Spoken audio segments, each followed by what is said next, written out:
अर्जुन महाराज पांडु एवं रानी कुंती के तीसरे पुत्र थे। ये महाभारत के मुख्य पात्र में से एक व द्रोणाचार्य के शिष्य थे। इनकी माता कुंती का एक नाम पृथा था, जिस कारण अर्जुन पार्थ भी कहलाए। बहुत से लोगों को पता होगा कि अर्जुन की मृत्यु स्वर्ग की यात्रा के दौरान हुई थी, परंतु इसके पहले भी एक बार अर्जुन की मृत्यु हुई और वे पुनः जीवित हुए। इसके बारे में बहुत कम लोग जानते हैं। तो आइए आज हम आपको महायोद्धा अर्जुन से जुड़ी इस पूरी कहानी के बारे में बताएं। पढ़े। बभ्रुवाहन भी उस समय तक बहुत घायल हो चुका था, वह भी बेहोश होकर जमीन पर गिर पड़ा। तभी वहां बभ्रुवाहन की माता चित्रांगदा भी आ गई।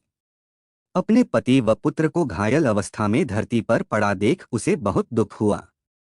चित्रांगदा ने देखा कि उस समय अर्जुन के शरीर में जीवित होने के कोई लक्षण नहीं दिख रहे थे। अपने पति को मृत अवस्था में देखकर वह फूट फूट कर रोने लगी। उसी समय बभ्रुवाहन को भी होश आ गया।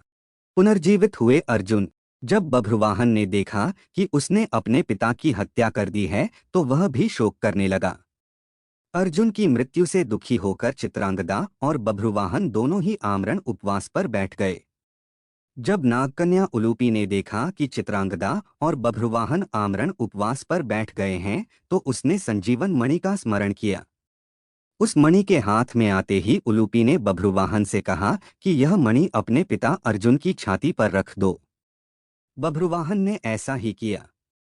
वह मणि छाती पर रखते ही अर्जुन जीवित हो उठे। उलूपी ने बताई पूरी घटना। अर्जुन द्वारा पूछने पर उलूपी ने बताया कि यह मेरी ही मोहिनी माया थी। उलूपी ने बताया कि छल पूर्वक भीष्म का वध करने के कारण वसु, एक प्रकार के देवता, आपको श्राप देना चाहते थे। जब यह बात मुझे पता चली तो मैंने यह बात अपने पिता को बताई। उन्होंने वसुओं के पास जाकर ऐसा न करने की प्रार्थना की। तब वसुओं ने प्रसन्न होकर कहा कि मणिपुर का राजा बभ्रुवाहन अर्जुन का पुत्र है। यदि वह बाणों से अपने पिता का वध कर देगा तो अर्जुन को अपने पाप से छुटकारा मिल जाएगा।